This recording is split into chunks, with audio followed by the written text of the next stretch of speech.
Muy buenas tardes a todos. Con el favor de Dios, nuevamente estamos entrando a los hogares de cada uno de ustedes. En esta oportunidad, acompañado del doctor Enrique Flores Pinedo, hoy nos va a tratar un tema muy interesante sobre manejo del paciente gran quemado. Y realmente, pues, darle la bienvenida al doctor. Le saludamos desde el Hospital 22 Tarapoto, de la Oficina de Capacitación y Telesalud.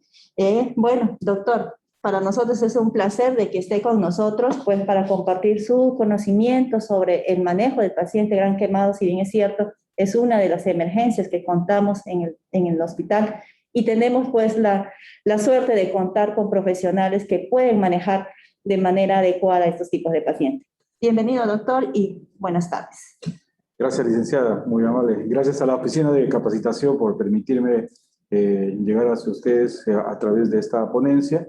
Y vamos a tratar de ser lo más didácticos posibles, ya que este es un tema muy extenso, ¿no? Es todo un capítulo enorme en la cirugía plástica, que es la especialidad que maneja este tipo de patologías o enfermedades. Y en general, vamos a darles los mayores detalles tratando de llegar a todo público, ¿no? En general, avancemos con la diapositiva. Bueno, en general, hay un pensamiento de Bachelard, ¿no? Dice, si todo lo que cambia lentamente es explicado por la vida, todo lo que cambia rápidamente es explicado por el fuego. Las quemaduras de por sí son patologías que son tan repentinas y pueden cambiarte la vida para siempre, sobre todo se trata de un gran quemado, porque produce lamentablemente cambios drásticos en el organismo, porque no solamente te disponen o te indisponen a sufrir una serie de secuelas si es que resultas vivo de esa gran quemadura o simplemente a perder la vida, ¿no?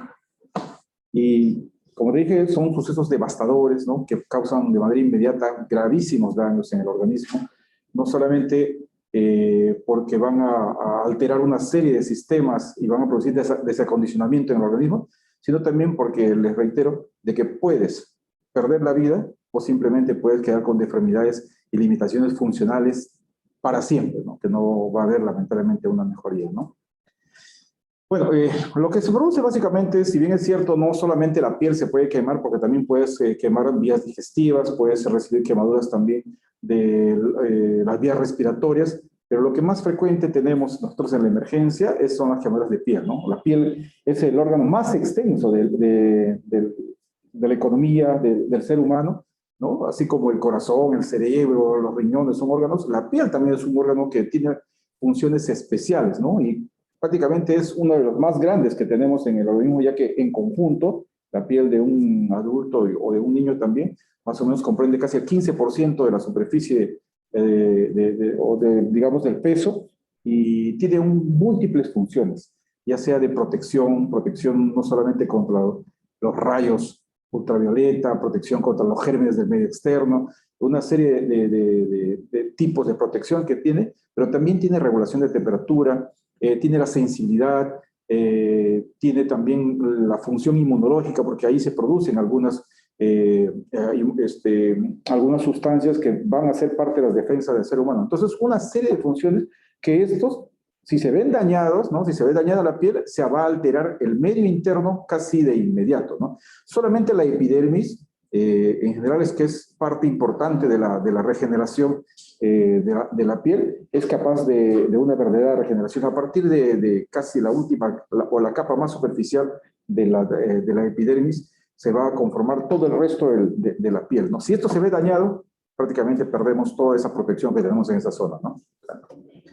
Las quemaduras, rápidamente, son lesiones producidas en los tejidos vivos debido a la acción de diversos agentes. Pueden ser físicos, pueden ser por fuego, pueden ser líquidos como agua, cualquier tipo de líquido caliente, ¿no? La radiación, la corriente eléctrica, todos son agentes físicos. Pueden ser químicos también, que pueden ser cáusticos o pueden ser ácidos, ¿no? A veces hay una serie de sustancias que pueden caer en la casa, a veces lejía o algún ácido que pueden estar guardando para limpieza de los baños, qué sé yo, que muchos utilizan este tipo de productos, ¿no? Y productos también, o sustancias biológicas también. Hay plantas que pueden producir algún tipo de quemaduras, que si bien es cierto no son frecuentes, son raras, pero es necesario que los conozcan. Hay también animales marinos que pueden producir también quemaduras. Y todas estas provocan alteraciones que van desde una simple quemadura, que es un enrojecimiento o eritema, hasta la destrucción total de todas las estructuras de la piel, ¿no? El gran quemado es un concepto diferente, ¿no? O sea, y acá vamos a hacer énfasis en el gran quemado, porque es aquel quemado o aquella persona que se ha quemado que está grave, ¿no? Un gran quemado, en general, es aquel paciente que como consecuencia de exposición a la energía térmica, cualquiera de los tres tipos de energía térmica que tenemos, sufre quemaduras que pueden comprometer su vida, ¿no? Pero también dejar secuelas funcionales, como se dijo al principio, permanentes. En términos de superficie, ¿qué significa un gran quemado? Esto de repente va un poco más dirigido para los colegas médicos que nos puedan estar viendo o personal de salud. ¿Qué significa un gran quemado? Un quemado más o menos, si tú le calculas, ya vamos a ver cómo se calcula las quemaduras rápidamente también, un adulto que tenga más de 20% de quemaduras de superficie corporal total de segundo grado o más del 10% de quemaduras de tercer grado, ¿no? Y en el caso de un niño, o también puede ser un adulto mayor, ¿no? Que son los extremos de la vida, se comportan casi similar, con más del 10% de superficie corporal total quemada, que tenga segundo grado nomás, ya estamos considerando que es un gran quemado, o 5% de superficie corporal de tercer grado. Ya vamos a ver qué significa segundo grado y tercer grado, ahí más o menos para que comprendan aquellos que de repente no tienen vínculo con el sector salud y están escuchando o viendo la ponencia, ¿no? Ahora, en el diagnóstico del quemado, para el caso del manejo ya clínico o el manejo hospitalario o el manejo en un centro de salud, se deben considerar básicamente, hay varias cosas para considerar, pero principalmente esos tres puntos. La extensión de las quemaduras, o sea, cuánto de superficie ha abarcado la quemadura. La profundidad de las quemaduras, para saber qué tan profundo es, puede ser primer grado, puede ser segundo grado, tercer grado, que es la clasificación que utilizamos actualmente, que es de Converse-Smith, que es una clasificación norteamericana, ¿no? Porque hay otras clasificaciones, como por ejemplo del argentino Benaim, que se utilizaba mucho antes también, que clasifica quemaduras A, B y BC, ¿no? Entonces ese es otro tipo de... Para este caso nosotros vamos a utilizar esta clasificación de primero, segundo y tercer grado, que es la de Converse-Smith, que es una clasificación americana. La profundidad de las quemaduras, ya les decía eso, y la localización de las quemaduras. Eso depende también de dónde se van a ubicar las quemaduras. No es lo mismo que se queme un brazo, que se queme la cara, o que se queme la zona perineal, la zona genital, o que se queme la zona de flexiones, ¿no? Entonces, o las manos, ¿no? Versus que se queme en el pecho, por ejemplo. Hay una diferencia enorme, ahora vamos a explicar por qué después. La extensión, para diagnosticar la extensión, por lo general tenemos dos formas que sean quizás más o menos exactas. Cuando vamos a ver un adulto o un niño más de 15 años, o una persona más de 15 años, utilizamos por general la regla de los 9, ¿no? La regla de los 9 implica la superficie de la mano es más o menos equivale a 1% de quemadura, o sea, de la mano del individuo, ¿no? O sea, por ejemplo, miras tu mano, miras la palma de la mano y eso equivale a 1%, ¿no? Entonces, y eso incluye no solamente la palma, sino también las superficies palmares de los dedos. O sea, todo lo que es la mano, más o menos tú lo pones sobre tu cuerpo y ese significa que es más o menos 1%, ¿no? En el caso de niños, esta regla no es muy exacta, ¿no? En niños debería utilizarse siempre una tabla que se llama la tabla de Loom-Browder, ¿no? Que es una tabla que básicamente ve otro tipo de clasificación de las quemaduras. Por ejemplo, en un pequeñito, la cabeza es mucho más grande que lo que significaría un adulto, ¿no? O sea, en proporción con el cuerpo y las extremidades, ¿no? En un adulto la cabeza, toda la cabeza en sí puede llegar hasta 9%, pero en un niño puede llegar hasta 17%, ¿no? Por ejemplo, en el caso de la regla de los 9, vamos a ver aquí en la diapositiva, la cabeza, más o menos toda la cabeza, si se quema, tiene 9% de quemadura. Miembro superior, 9% por 2, ahí son 18%. Miembro inferior, o sea, desde lo que sería la ingle hacia el pie, ¿no? Son 2 miembros inferiores, tiene 36% de quemadura entre los dos, o sea, 18% cada uno. Si se quemaría, digamos, toda la pierna, ¿no? La porción anterior del tronco, también un 18%, la porción posterior del tronco, lo que equivale, digamos, en el caso de la parte anterior, lo que es el pecho y toda la pared del abdomen, ¿no? Toda la barriga, entonces 18%. O la parte de atrás, que es toda la espalda, ¿no? Desde la nuca hasta casi la zona glútea, ¿no? Todo es el tronco.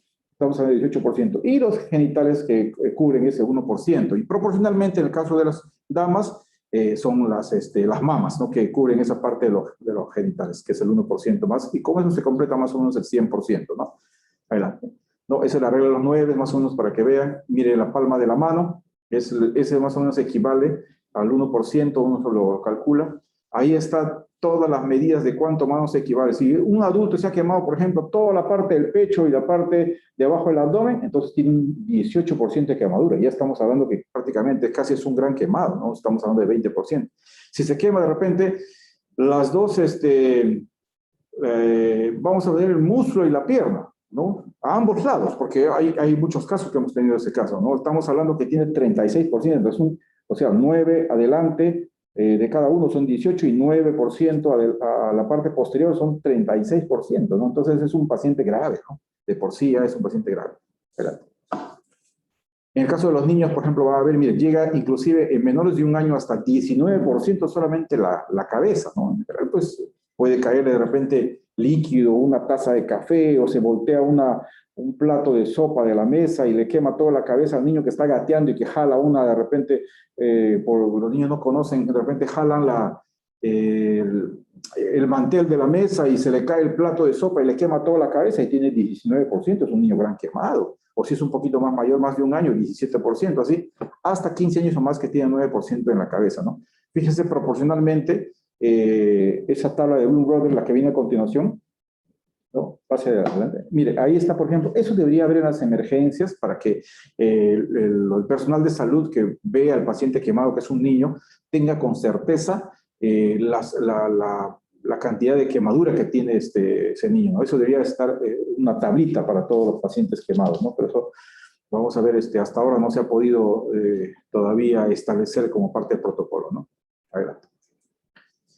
Entonces, la profundidad. Ya les decía que utilizamos la clasificación de Conver-Smith. Tenemos quemaduras de primer grado. ¿Cuáles son estas quemaduras de primer grado? En su mayor parte son las que son de tipo a la exposición solar, o simplemente cuando te ha producido un pequeño flash, el fuego, de repente se ha encendido o ha hecho ignición algún combustible, el alcohol, y te quema simplemente así como una cosa muy superficial. Eso por lo general es una quemadura de primer grado. ¿Qué cosa es?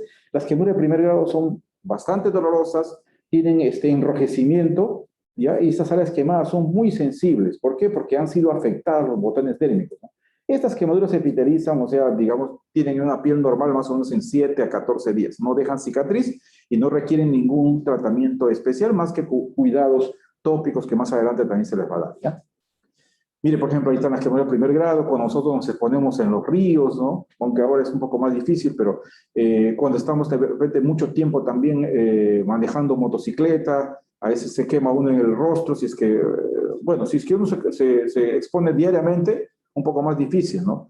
Lo que pasa es que ahora las quemaduras no solamente se dan por los rayos solares. Ojo, que también tiene que intervenir mucho en este tema la radiación ultravioleta. Y la radiación ultravioleta, que es otro tema que más adelante ojalá que lo podamos tratar también como tema, produce otras lesiones también tipo quemaduras o lesiones en la piel que pueden producir más adelante cáncer, ¿no? Que es la radiación ultravioleta, que inclusive así esté negro el cielo, esté por llover, la radiación ultravioleta siempre atraviesa. Por eso hay que tener cuidado de siempre nosotros aquí en la Amazonía. Ya deberíamos estar acostumbrados a utilizar bloqueadores solares, sobre todo cuando manejamos motos, ¿no? Motocicletas, ¿no? Para que nos evitemos estas quemaduras. O también cuando vayamos de paseo a los ríos, a las piscinas, todo eso, también debemos utilizar para evitar estas quemaduras de primer grado que podrían ser realmente afectar mucho más profundas si es que no se cuidan adecuadamente, ¿no?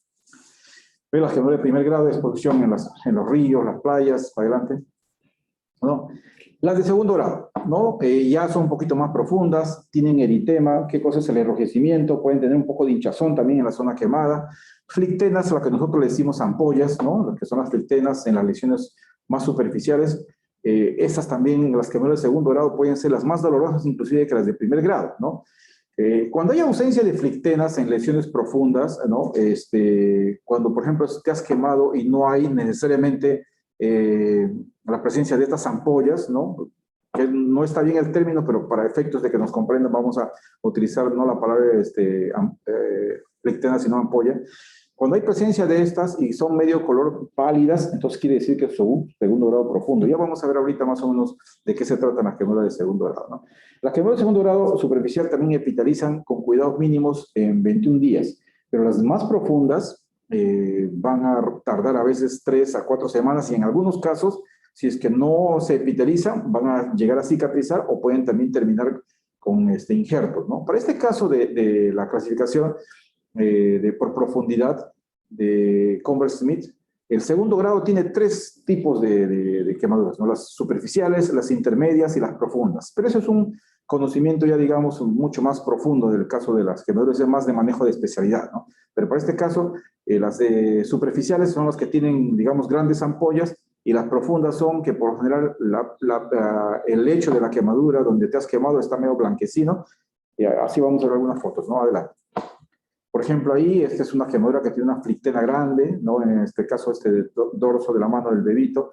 A los otros lados tiene como, digamos, un poquito más pegada a la piel. Miren, por ejemplo, allá se ha roto una de las flictenas seguramente y tienes una superficie de esa quemadura más o menos rojita. Esa es una quemadura de segundo grado entre superficial e intermedia, ¿no? Esa va a demorar más o menos, si nosotros le cuidamos adecuadamente, unos 2 o 3 semanas va a estar totalmente ya epitalizada, ¿no? Adelante. Ahí tenemos otro, por ejemplo, esta es una quemadura más o menos de segundo grado intermedio, ¿no? Que hay un enrojecimiento, hay unas ampollas grandes, son quemaduras que posiblemente no van a necesitar injertos ni nada, pero eso ya el ojo del médico, a medida que vaya viendo más tiempo, ya se va a dar cuenta de qué tipo de quemadura. Pero cuando ocurre esto, por ejemplo, en la casa y ven que se forman estas ampollas, evidentemente es una quemadura de segundo grado, y hay que tratar de que reciba pues una atención quizás no necesariamente especializada, pero por lo menos por un médico para que pueda manejarlo adecuadamente y estas quemaduras no se profundicen, ¿no?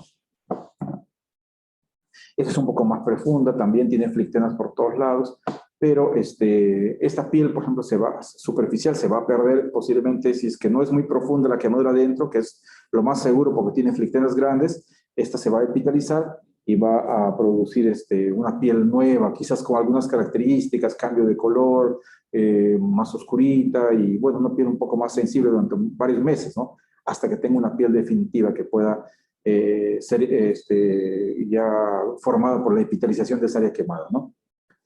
Adelante. Las de tercer grado, que son las más profundas, no existen quemaduras de cuarto grado, aunque antes en la literatura existía las quemaduras de cuarto grado, ¿no? Estas quemaduras de tercer grado están quemadas todas las capas de la piel, no solamente la epidermis, sino también la dermis prácticamente, inclusive hay algunas quemaduras de este tipo que pueden llegar no solamente a quemar hasta la grasa, los músculos, y en algunos casos en quemaduras eléctricas pueden llegar a quemarse hasta los huesos, ¿no? Entonces son quemaduras profundas que requieren otro tipo de manejo. Estas no van a epitalizar por más cuidado que lo tienen, va a ser una herida, y por lo general el tratamiento es con injertos de espesor parcial o total, y en algunos casos es necesario hacer colgajos, que son otro tipo de cirugía mucho más compleja. Las quemaduras de tercer grado deberían ser, de acuerdo a la extensión, obviamente, de manejo netamente por un especialista, ¿no? Por ejemplo, esta es una quemadura de tercer grado, un lecho blanco en un niño pequeño, ha sido un paciente nuestro hace muchos años en la banda de Chilcayo, cuando estuvimos, ¿no? Esas son quemaduras que requieren ser manejadas, por ejemplo, ahí fácilmente hay más de 10%, es un niño gran quemado, requiere ser manejado, por ejemplo, una unidad de quemados, algo que lamentablemente nosotros no tenemos aquí, ¿no? Porque toda esa piel va a requerir que se saque y que sea reemplazada por otra piel sana de otros lugares, eso se llaman injertos, eso es tratamiento especializado, ya, ¿no?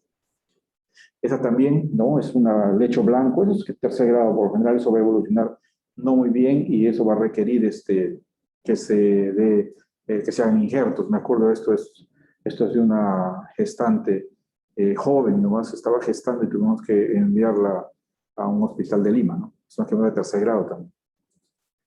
Mire, esto es importante que conozcan de repente los colegas para que puedan de repente referir rápidamente a un paciente quemado. Hay criterios de gravedad. ¿Cuándo es grave una quemadura? Por ejemplo, quemaduras de segundo y tercer grado que tengan más de 10% de superficie corporal quemada y en edades menores de 10 años o mayores de 50 años. Si ellos tienen esa quemadura de más de 10%, ya son quemaduras de mucho cuidado, son quemaduras que revisten gravedad. Otro criterio más, quemaduras de segundo y tercer grado, más de 20% de otras edades, ¿no? Niños un poco más grandes o adultos que se quemen más de 20%, ya es una quemadura grave. Estamos hablando que tiene cierta gravedad. Quemaduras graves localizadas en cara, manos, pies, genitales, periné y zonas articulares, donde están las zonas de flexión, esas por lo general deben ser manejadas en un hospital, porque estas, si son profundas las quemaduras y no sean tratadas adecuadamente en la casa o de repente de manera ambulatoria, estas pueden tener serias, digamos, pueden desarrollar algunas consecuencias un poco serias, ¿no? Que no va a quedar igual la zona y el compromiso de esa área puede quedar de manera permanente con limitaciones, ¿no? Las quemaduras de tercer grado en más del 5% en cualquier grado es otro criterio también de gravedad. Lesión pulmonar por inhalación de humos o sustancias tóxicas. Cuando, por ejemplo, hay un incendio, ¿no? En una casa y el niño, las personas están ahí encerradas y aspiran el humo y aspiran el calor, esa vía respiratoria puede significar o puede terminar con quemaduras que pueden ser gravísimas. Eso, en general, cualquier tipo de quemadura de vía respiratoria también reviste gravedad. Quemaduras químicas graves, también igual. Quemaduras eléctricas significativas, incluyendo las producidas por rayos, ¿no? Acá no se han visto casi esos casos, pero en la sierra hay, no con mucha frecuencia, pero sí han habido casos de personas que han sufrido quemaduras por rayos, ¿no? Quemaduras en pacientes con antecedentes clínicos significativos, por ejemplo, pacientes que tienen diabetes, pacientes que tienen cardiopatías, pacientes que tienen cualquier enfermedad metabólica, enfermedades crónicas en general que tienen quemaduras, es un mayor riesgo para ellos y eso reviste cierta gravedad.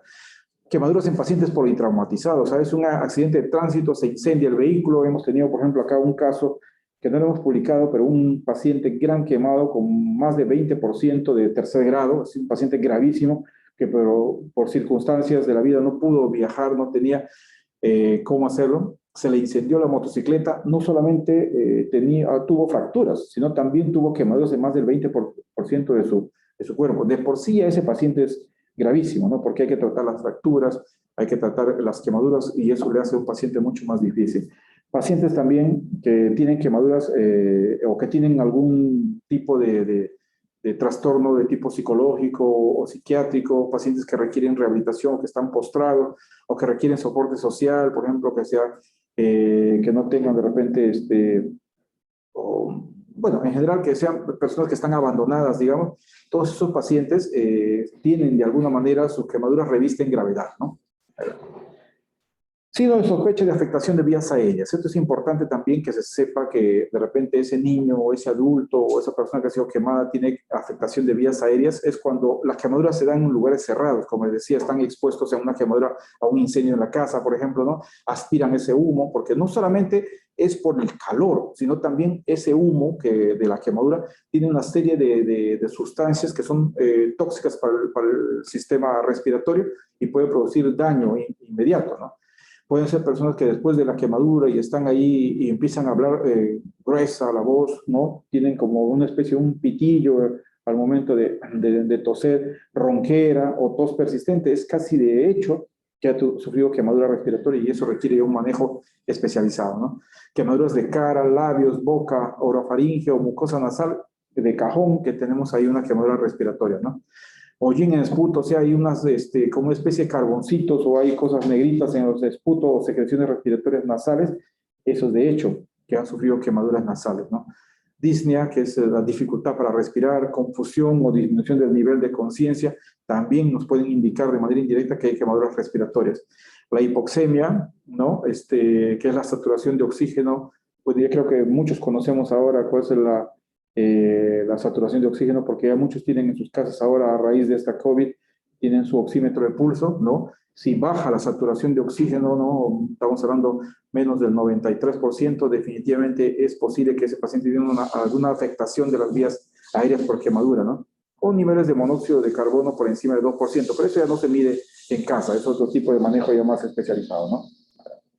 Rápidamente vamos a cómo hacemos el tratamiento general. Tenemos dos escenarios, ¿no? Si nosotros tenemos un paciente que se ha accidentado, es atendido por los bomberos o personas que más o menos conocen algo, Ahí ellos tienen que establecer rápidamente una adecuada vía aérea. Primero tienen que ver que el paciente respire adecuadamente, no atenderlo ahí en el lugar donde está incendiado, sino hay que sacarlo a un lugar donde no haya humo, donde haya un ambiente más abierto y puede tener también que se revise la vía aérea, si no hay algo que les pueda estar obstruyendo las vías aéreas. O sea, ya hay que empezar a administrar en el caso de que sospechemos injuria inhalatoria o que haya daño de vía respiratoria, oxígeno a pasto, ¿no?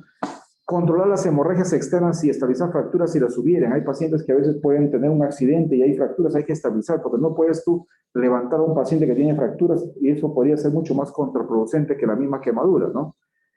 Cubrir las quemaduras con una tela limpia, hay que tratar de cubrir las quemaduras porque ya esa piel que se ha quemado y si es amplia sobre todo, ha perdido todo tipo de protección y los gérmenes van a entrar hasta por gusto. Y muchas veces el paciente quemado si no lo tratamos bien, no fallece por la quemadura en sí, sino fallece por las infecciones que puedan agregarse, ¿no? Por la falta de protección de la piel. Por eso que es importante cubrir con unas telas limpias, ¿no? En esos momentos con toallas limpias es importante. No importa si se pega, eso ya se saca con líquido después en un hospital, ¿no?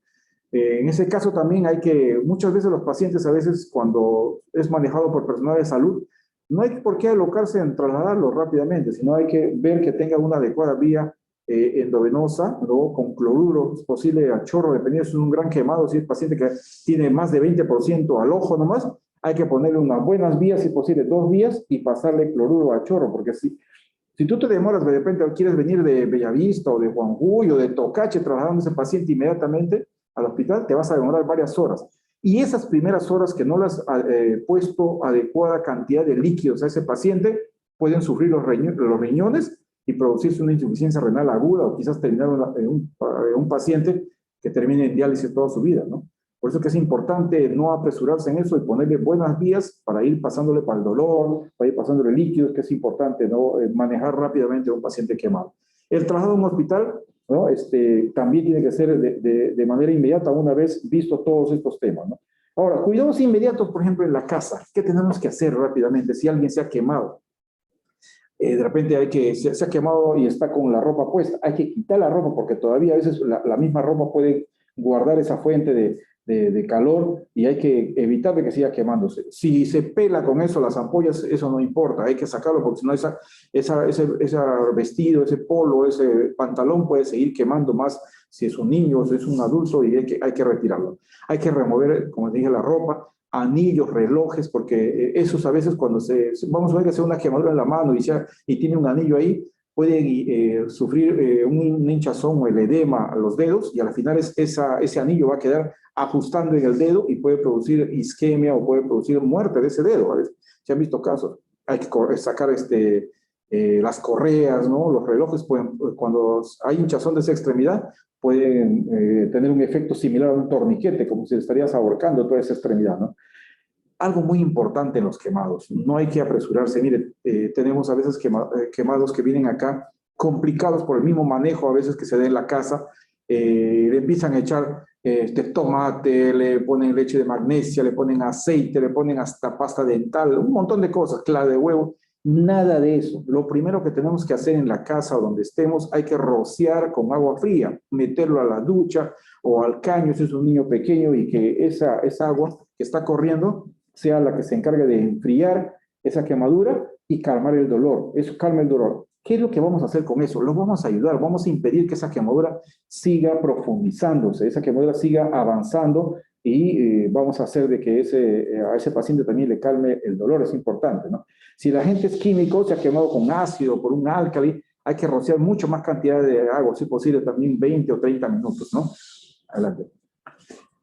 Es importante que hay que enfriar la quemadura. Hay que enfriar la quemadura, pero calentar al paciente. Muchas veces, si son niños pequeños, hay que evitar que esos niños, por tenerlo tanto tiempo en el agua, puedan enfriarse y puedan hacer otro tipo de patologías más adelante. Por eso que es importante enfriar la quemadura, pero calentar también al paciente. Como pierde su protección de regulación de la temperatura, un gran quemado. Si nosotros no lo protegemos después adecuadamente, no le damos ya un poco de calor, tapándolo con algunas sábanas limpias, toda esa cosa, ese paciente va a seguir enfriándose y puede tener algunas complicaciones más aún si se trata de un niño, ¿no?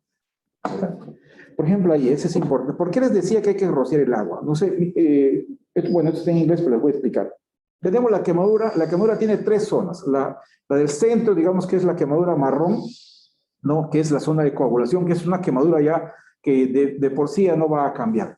Alrededor de la zona de coagulación está la zona de estasis, que es la que está todavía, digamos, en congestión, está todavía que puede salvarse esa zona. Y la zona de hiperemia, que es la más externa, es la zona, digamos, que se pone, se enrojece, pero no necesariamente es parte de la profundización de la quemadura, ¿no? Si nosotros hidratamos bien y damos buena cantidad de líquidos a ese paciente que lo vamos a trasladar a un hospital o en sí le hidratamos en el centro de salud, ¿no? Le damos una buena resucitación que se llama hidroelectrolítica, vamos a hacer de que esa zona de estasis que ha aparecido en la primera imagen que está arriba, desaparezca y solamente se convierte en una zona hiperémica y reducimos de alguna manera toda la zona de coagulación, la zona de quemadura per se, ¿no? Entonces, pero si no damos una buena resucitación, no le enfriamos la quemadura, vamos a hacer de que esa zona de coagulación se incremente a toda la zona de estasis y va a hacer que la quemadura sea mayor o se profundice más. Entonces, por eso es que debemos nosotros hacer dos cosas importantes que voy a reiterarles. Uno, enfriar al paciente en una ducha o un caño o con una manguera, ¿no? Con agua fría, no con agua helada, agua fría o del caño. Y la otra es, si es un gran quemado, que le coloquen en un centro de salud las vías antes de que lo trasladen al hospital, que puede demorar buen tiempo, e hidratarlo adecuadamente para que pueda reducir esa zona de quemadura, ¿no? La analgesia es importantísima, ¿no? La enfermedad puede destruir el cuerpo, pero el dolor puede destruir el alma. Hay quemaduras que son tan dolorosas. Imagínense cuando nosotros nos quemamos con un poquito de aceite, con un poquito de algo en las manos, o en la cara nos salpica, de repente estamos queriendo freír algo, nos cae en la cara y nos arde, pero un montón, nos duele, ¿no? Que hay que estar buscando. Imagínense, pues, eso multiplicado por 20 o multiplicado por 50, ¿no? Que es una quemadura mucho más amplia. Imagínense el dolor que sufre esa paciente que ha quemado. Entonces hay que tratar el dolor rápidamente, ¿no? Adelante. Y el dolor en general ya requiere, si es una quemadura amplia, que es un gran quemado, sí requiere que sea un manejo ya hospitalario. Los analgésicos de elección son los opiáceos, ¿no? Desde la morfina, que no se maneja necesariamente en los centros de salud. Por ejemplo, en un centro de salud se puede utilizar tramadol, ¿no? Utilizar el tramadol en una vía y lo va pasando lentamente para que vaya quitándole el dolor. Fíjense que normalmente no se utilizan los antiinflamatorios no esteroideos en gran cantidad. Básicamente el metamizol, el ketorolaco y el paracetamol son los antiinflamatorios no esteroideos. Los otros que más tienen actividad antiinflamatoria no se utilizan. No se da, por ejemplo, un ibuprofeno, no se da un naproxeno, un dolocorrelán, si hablamos de una marca, ¿no? Aunque ya no existe esa marca, pero más o menos ese tipo de analgésico no se debe utilizar. Básicamente, lo que se utiliza es la morfina, ¿no? En manejo hospitalario ya, o en un centro de salud, la meperidina, o si es un dolor, digamos, moderado, utilizamos el metamizol, hasta 2.5 gramos en el caso de adultos, el tramadol también, como les decía, el ketorolaco, que puede ser endovenoso, en este caso, endovenoso por ejemplo viene de 30 miligramos, ¿no? Y básicamente estos medicamentos se utilizan de manera parenteral, ¿no? Adelante. Y ahí está, por ejemplo, el paracetamol se puede utilizar en el caso que no sean quemaduras muy graves, pero tenemos a un niño que se ha quemado, ¿no? Que son los que más sufren realmente quemaduras de su mayor porcentaje, 10 a 15 miligramos por kilo por dosis, ¿no? Un niño de 2 años, más o menos estamos hablando de unos 3 centímetros cúbicos, más o menos, o 3 mililitros de un jarabe de paracetamol cada 8 horas, ¿no? Más o menos para darles una idea. El ketorolaco, que puede ser intramuscular o intravenoso, también puede ser bioral, ¿no? En el caso de un adulto, 10 miligramos cada 8 horas, o en el caso de niños, por ejemplo, si queremos utilizar intramuscular o endovenoso, 1 miligramo por kilo por dosis. Si ese niño pesa 20 kilos, son 20 miligramos que se le puede poner intramuscular o endovenoso, depende del tipo de presentación que tenga, ¿no? El clonicidato de lisina, que no se utiliza mucho ya actualmente, pero también es un analgésico digamos que se puede utilizar en quemados, ¿no? De elección, 2 a 5 miligramos por kilo por dosis. La morfina, eso ya requiere un manejo mucho más especializado, ¿no? Inclusive los médicos generales o los mismos especialistas no utilizamos así nomás la morfina, ¿no? Porque son medicamentos que pueden producir depresión de la vía respiratoria y en vez de ayudar al paciente podemos crear un mayor problema, ¿no? Esto es importante. Todo paciente que se ha quemado ampliamente, si ya tiene sus vacunas para tétanos, en buena hora. ¿no? Pero hay que utilizar, si es uno que se ha quemado un 20-30%, el toxoide tetánico, ¿no? Que es la vacuna antitetánica, o si es que es algo que no sé, es un adulto, por lo general no tiene sus vacunas antitetánicas, tiene que utilizar la inmunoglobulina humana antitetánica, ¿no? Que es la dosis de 500 unidades internacionales vía intramuscular. Esto debe estar en todo protocolo de quemados, utilizar la inmunización antitetánica, porque ese paciente puedes tú salvarlo de la quemadura, pero podría morir más adelante por tétano. La antibiótico terapia es importante. No es necesario, si es que tú lo has tratado bien al paciente gran quemado sobre todo, no al quemado pequeño, ¿no? No se deben administrar antibióticos las primeras 24 horas, por una simple y sencilla razón, porque ese organismo está tratando de que los líquidos vayan hacia las zonas más nobles, ¿no? El líquido se va a redistribuir, y por lo general también como hay una especie de estasis, no sé si han visto a la de la quemadura, hay como una especie de un enlentecimiento de la circulación cercana a las zonas quemadas las primeras horas. Entonces los antibióticos no van a llegar, o sea, vamos a recargar con medicamentos a este paciente y no le vamos a estar haciendo bien, al contrario, le vamos a dar más trabajo al riñón, más trabajo al hígado, ¿no? Y no le vamos a estar haciendo un favor dándole antibióticos las primeras 24 horas, ¿no? Adelante. Pero, sin embargo, cuando ya empecemos a usar antibióticos, sobre todo los de elección, siempre va a ser una antibiótico terapia doble, 2 medicamentos, uno que cubre gram positivos, que son gérmenes que están a nivel de la piel por lo general, y el otro que cura anaerobios, que son los que se pueden meter cuando la quemadura es profunda, y ahí son las que nos van a dar problemas, ¿no? Por ejemplo, en el caso de los gram positivos tenemos la oxacilina, las cefalosporinas de primera generación, acá utilizamos mucha cefazolina, cefradina, que ya no se utiliza mucho, y la ceflatina, pero más la cefazolina, que es un medicamento que lo tiene el CIS, creo que en todos los centros de salud, ¿no? Y las lincosamidas, por ejemplo, la clindamicina, a dosis por kilo de peso, en el caso de que queramos usarlo, estos 2 medicamentos, por ejemplo, una cefazolina combinada con una clindamicina o una oxacilina combinada con una clindamicina, son los de elección para manejo inicial de antibióticos, ¿no? Si hay alergia a penicilinas, porque puede haber una reacción cruzada con las cefalosporinas, en caso de la cefazolina, hay que utilizar quinolona, ¿no? Otros ya a un nivel ya mucho más especializado de manejo, utilizamos la ceftazidima o la vancomicina, ¿no? Adelante. Tratamiento tópico, mire, en tratamiento tópico, esto es importante. No es necesario, como dije al principio, de frente echar las cremas, porque a veces se queman ya, uno cree que echándole ya su sulfarescina de plata o su furacin ya estamos tratando. No, al principio lo que debemos hacer es lavar bien la quemadura, enfriar bien la quemadura. Una vez que hayamos logrado eso, ¿no? Hay que ya ir recién al uso de las cremas, ¿no? En el caso de la quemadura de primer grado, lo más conveniente son gasas embebidas con suero fisiológico. Hay que tratar de enfriar, ahí están las gasitas, o también ocasionalmente gasas furacinadas, se llaman así, porque lo que se utiliza son el nitrofural al 2%, ¿no? Hay varias marcas en el mercado cremas que tienen nitrofural. Las quemaduras de segundo grado, también en nuestro medio, se puede usar sulfarescina de plata y nitrofural, o puede ser una combinación también, ¿no? Si es que es una quemadura de segundo grado más o menos profunda, ¿no? Hay, por ejemplo, hay una marca, el Furacin, el Ameritón, que son las 2 marcas que están en el mercado. Doy las 2 marcas para no estamos a favor de ninguna de las 2 marcas, pero en el caso del nitrofural, ¿no? Esas 2 cremas se pueden utilizar en quemadura de segundo grado. Y en quemadura de tercer grado también, pero más de cajón se usa la sulfarescina de plata, ¿no? No aplicar sustancias que contengan colorantes, por ejemplo, acetil rojo, violeta genciana, yodo, mertiolate, eso no se debe aplicar en quemaduras, está proscrito para todo tipo de quemaduras, ¿no? Porque estas pueden absorberse y pueden producir daño renal. Hay que tener mucho cuidado con eso, ¿no? Adelante.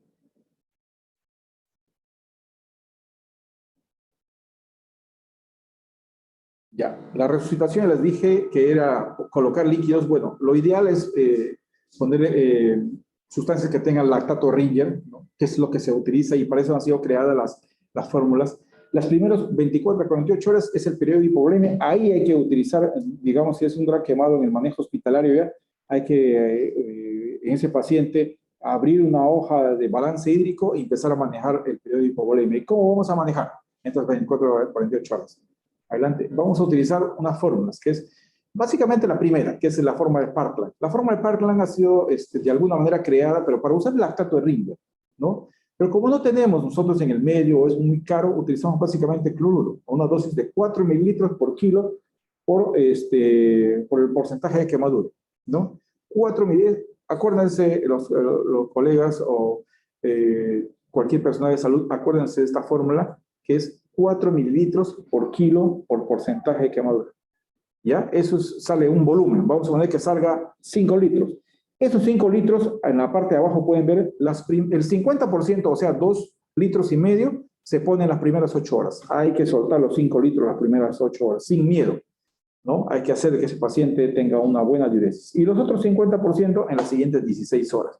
Uno obviamente tiene que ir manejándolo a una unidad que se pueda saber cómo se maneja un balance hídrico, y esto no va a ser un problema, digamos, de que puedas producirle algún problema de exceso de líquidos al paciente, ¿no? Adelante. En niños se requiere mayor aporte de fluidos, ¿no? Menor rango fisiológico por el caso de los niños, requieren endovenosa en quemaduras pequeñas del 10 al 20%. Son consideraciones que hay que tener en el caso de niños. Adelante.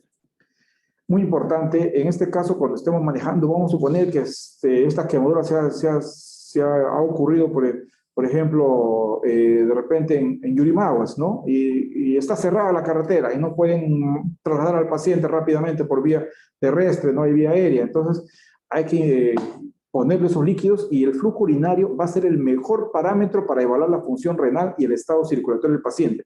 El paciente puede estar con excelente presión arterial, pero si el flujo urinario no está bien, definitivamente ese paciente no está bien hidratado. El flujo tiene que ser más o menos, en promedio, 1 mililitro por kilo por hora.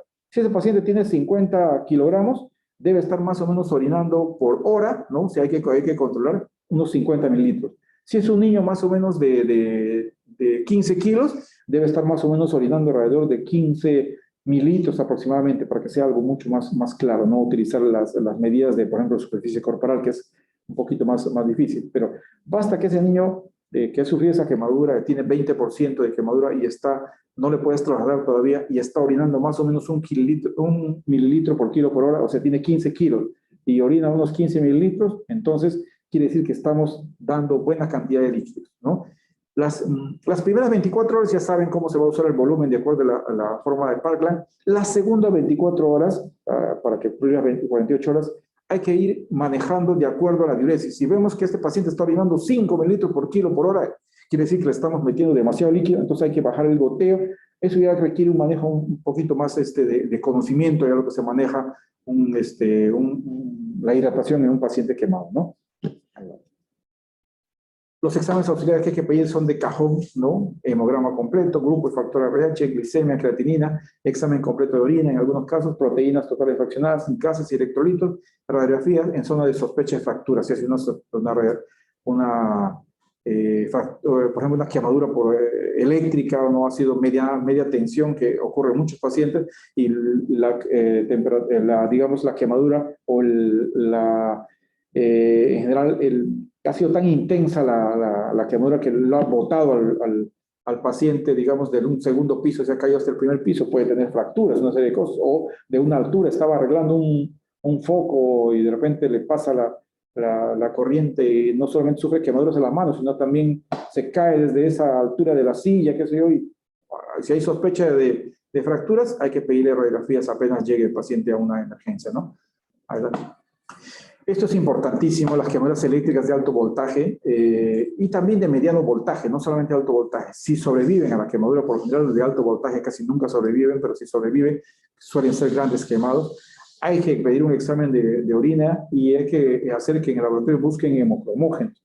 Estos van a indicar destrucción muscular grave. Tú, al paciente, digamos, con quemadura eléctrica, a veces no ves qué es lo que está pasando adentro. Puedes ver que afuera solamente hay una pequeña área quemada, sin embargo, esta corriente eléctrica que ha ingresado al cuerpo te ha producido destrucción muscular y empieza a segregar a estos hemocromógenos y van a obstruir el riñón y van a producir una necrosis tubular aguda. Algo de que el paciente no se va a salvar ni cómo de una insuficiencia renal crónica y prácticamente va a vivir pegado a un aparato de diálisis, ¿no? Eso es lo que hay que evitar.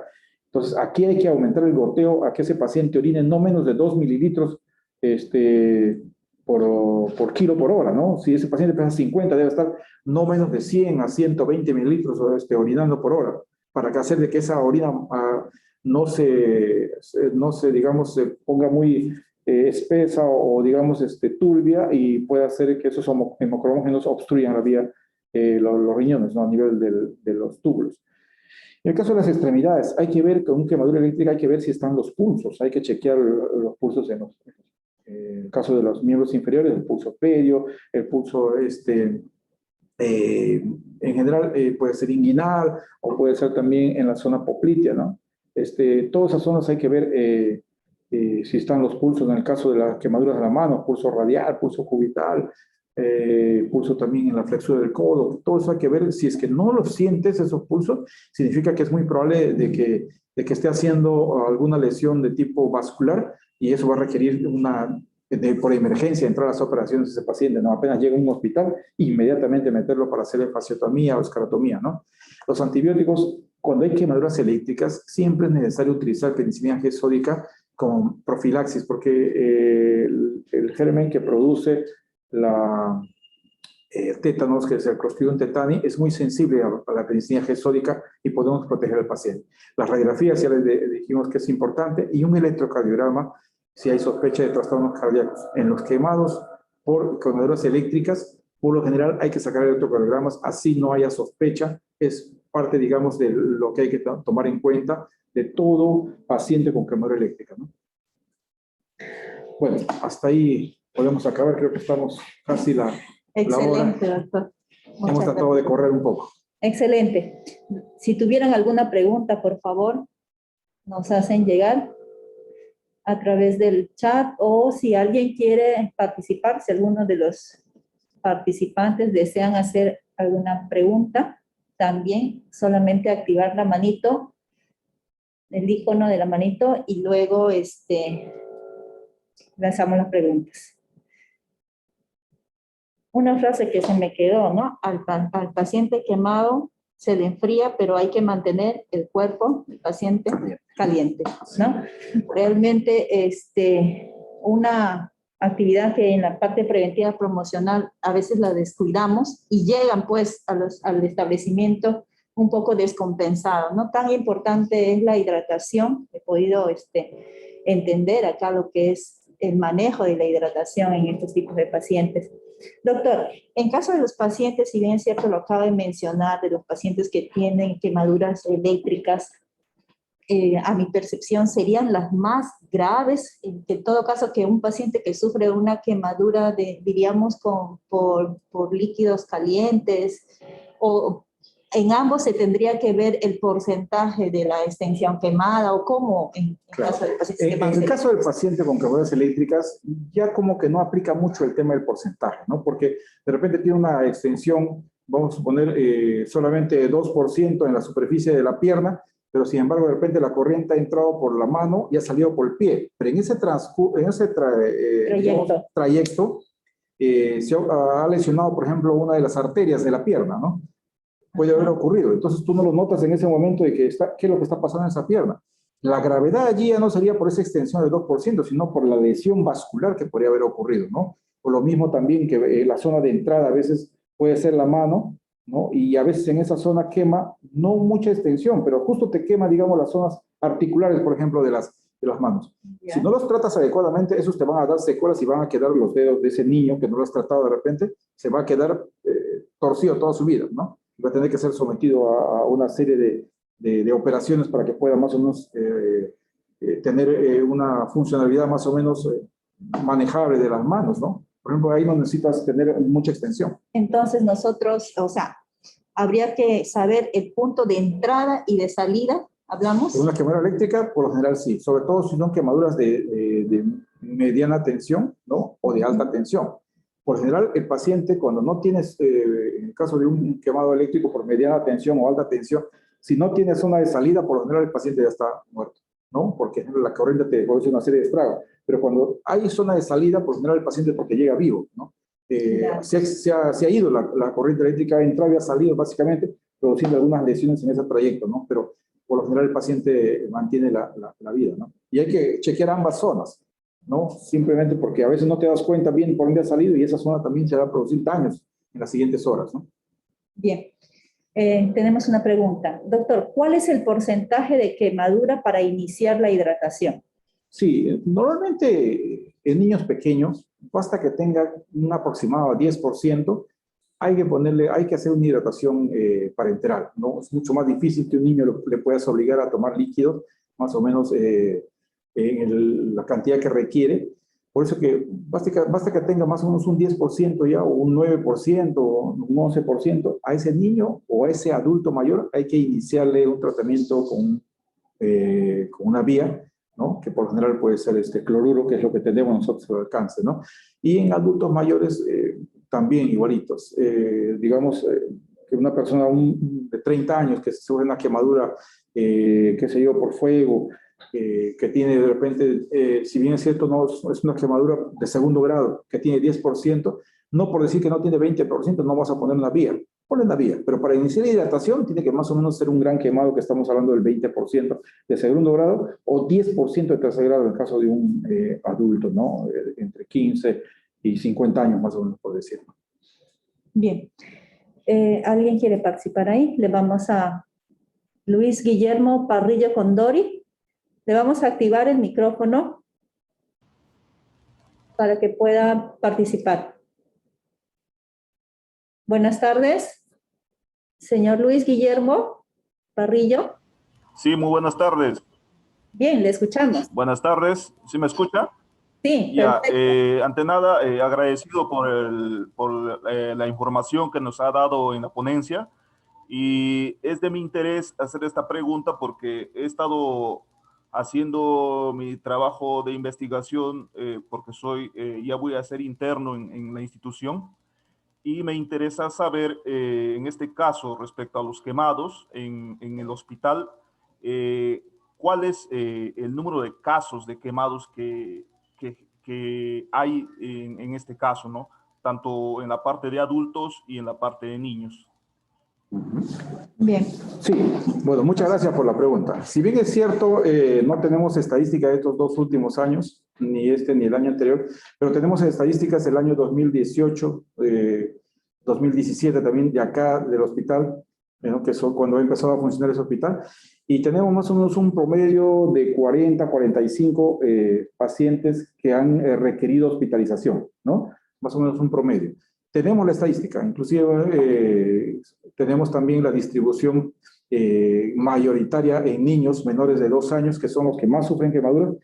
Cuando estés seguramente acá haciendo el internado, ojalá que lo tengamos acá, podemos hacer la revisión de estos 2 últimos años, que no han sido años, digamos, de manejo muy, digamos, protocolar, por lo mismo de que, por lo mismo de la pandemia, a veces se tenían que obviar algunas cosas, pero más o menos deben estar en ese promedio, ¿no? Alrededor de 50 pacientes que requieren este manejo hospitalario, ¿no? Pero es un promedio más o menos de unos 4 a 6 pacientes que tienen cierta gravedad por mes, ¿no? Aproximadamente. En el Facebook. Bien. Bien, ¿hay alguna pregunta más? ¿No? En el Face, Julio. Ya. Bien, doctor. Realmente muy didáctico, muy interesante. Nos ha abierto nuestras ideas de cómo desde el inicio, manejo de la parte preventiva, la importancia que es el manejo dentro de un hospital, y realmente pues mucho por aprender y mucho por mejorar algunos procesos en diferentes momentos. Gracias, doctor. No sé, un mensaje. No, muchas gracias a ustedes. Muy bien, yo les reitero, en la casa, esto es un tema que siempre lo hacemos conocer a los pacientes, a los familiares. No dejen de, si tienen un paciente quemado en la casa, no dejen de inmediatamente llevarlo a la ducha, al caño, que enfría la quemadura. Eso es un punto importantísimo. Con eso van a estar ayudando no solamente al paciente, sino también a nosotros a que tratemos al paciente y no tratemos las complicaciones, ¿no? Eso es importante para nosotros. Bueno, muchas gracias. Hemos tratado de resumir las quemaduras. Hemos corrido un poco. Esperemos que nos hayan aprendido o entendido lo que hemos querido transmitir, ¿no? Muchas gracias. Gracias, doctor. Muy buenas tardes. Gracias a ustedes también. Les esperamos entonces el día miércoles, que también tenemos una ponencia sobre el autismo, ¿no? En celebración al Día del Autismo, y el día viernes que tenemos nuestra ponencia, o el Día del Psicólogo. Muy buenas tardes. Nos vemos la próxima.